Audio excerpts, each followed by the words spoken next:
লৈ আহিছোঁ আপোনালোকৰ মাজত এটা গুৰুত্বপূৰ্ণ বাতৰিটো খুবেই গুৰুত্বপূৰ্ণ ভিডিঅ'টো অলপ স্কিপ নকৰাকৈ চাই থাকিব যে আজি প্ৰথমটো খবৰ আহিছে যে অসম মাইক্ৰ'ফাইনেন্স উদগনি আৰু সকাহ আঁচনি 2021ৰ শুভ আৰম্ভণি যে 10 লাখ প্ৰথম শ্ৰেণী হিতাধিকাৰীৰ বাবে অসম মাইক্ৰ'ফাইনেন্স উদগনি আৰু সকাহ আঁচনি 2021ৰ শুভ আৰম্ভণি কৰা হয়।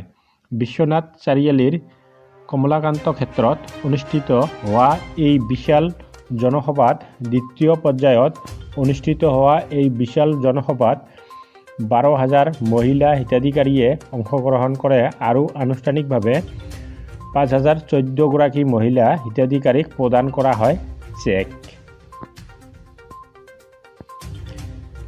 ইতিপূৰ্বে মুখ্যমন্ত্ৰী হিমন্ত বিশ্ব শৰ্মাই ঘোষণা কৰিছিল মহিলাসকলৰ ঋণ ৰেহাইৰ সন্দৰ্ভত বিশেষ ঘোষণা আৰু এই প্ৰতিশ্ৰুতি অনুসৰি যে আজি বিশ্বনাথ জিলা সামৰি একত্ৰিত হোৱা প্ৰায় 12,000তকৈ অধিক মহিলাৰ সমাগম হয়। বিশ্বনাথ চাৰিআলিৰ কমলাকান্ত ক্ষেত্ৰত এই অনুষ্ঠানত অসম চৰকাৰৰ বহুকেইজন মন্ত্ৰী বিধায়ক উপস্থিত থাকে। অনুষ্ঠানৰ শেষত সাংবাদিকৰ সৈতে হোৱা সাক্ষাৎকাৰত এনেদৰে মন্তব্য আগবঢ়ায় মুখ্যমন্ত্ৰী ডক্টৰ হিমন্ত বিশ্ব শৰ্মাই। আৰু 2 নম্বৰ খবৰটি হৈছে যে তৃতীয় ঢৌ আৰম্ভ চিকিৎসালয় নিৰ্মাণ কৰিবলৈ ৰাজ্য কেন্দ্ৰীয় শাসিত অঞ্চলসমূহলৈ কেন্দ্ৰৰ পত্ৰ যে নতুন বছৰৰ জানুৱাৰী-ফেব্ৰুৱাৰী মাহত দেশত কোভিডৰ তৃতীয় ঢৌ আৰম্ভ হৈ যাব বুলি চৰকাৰী পেনেলে সতৰ্ক কৰি দিয়াৰ সময়তে বিগত 24 ঘণ্টাত দেশত কোভিডত আক্ৰান্ত হৈছে প্ৰায় 28,000 লোক।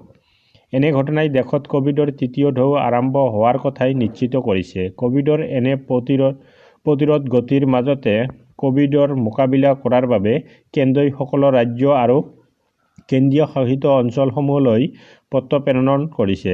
কেন্দ্ৰই লিখা পত্ৰত সকলো ৰাজ্য আৰু কেন্দ্ৰীয় শাসিত অঞ্চলতে কোভিড ৰোগী ৰাখিব পৰা অস্থায়ী চিকিৎসালয় স্থাপনৰ নিৰ্দেশ দিয়া হৈছে। লগতে আইচলেশ্যনত থকা ৰোগীসকলক নিৰীক্ষণ কৰিবলৈ বিশেষ দল গঠন কৰিবলৈ কেন্দ্ৰই পৰামৰ্শ দিছে। সকলো ৰাজ্যৰ মুখ্য সচিবলৈ লিখা এখন পত্ৰত কেন্দ্ৰীয় স্বাস্থ্য সচিব ৰাজেশ ভূষণে কয় যে সকলো ৰাজ্য আৰু কেন্দ্ৰীয় শাসিত অঞ্চলত স্বাস্থ্য আন্তঃগাঁথনিৰ সময়তে আৰু দ্ৰুত উন্নীতকৰণৰ কথাটো প্ৰয়োজনীয় হৈ পৰিছে।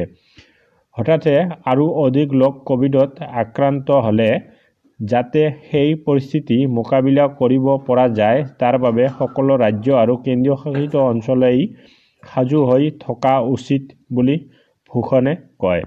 ইয়াৰ বাবে ৰাজ্যসমূহক DRDO আৰু CSIR ৰ লগতে ব্যক্তিগত খণ্ড, নিগম, বেচৰকাৰী সংগঠন আদিৰ সহায় ল'বলৈ কোৱা হৈছে। হোটেলৰ কোঠা আৰু অন্যান্য আৱাসসমূহক কোভিডৰ মৃদুৰ পৰা মধ্যমীয়া লক্ষণ থকা ৰোগীসকলক ৰখাৰ বাবে সাজু কৰি ৰাখিবলৈ কোৱা হৈছে। তো এই আছিল আজিৰ ভিডিঅ' আমাৰ। যদি ভিডিঅ'টো ভাল লাগিছে চেনেলটো ছাবস্ক্ৰাইব কৰিব আৰু কাষত থকা বেল আইকনটো টিপি দিব এনেকুৱা ধৰণৰ ৰেগুলাৰ খবৰসমূহ পাই থাকিবলৈ।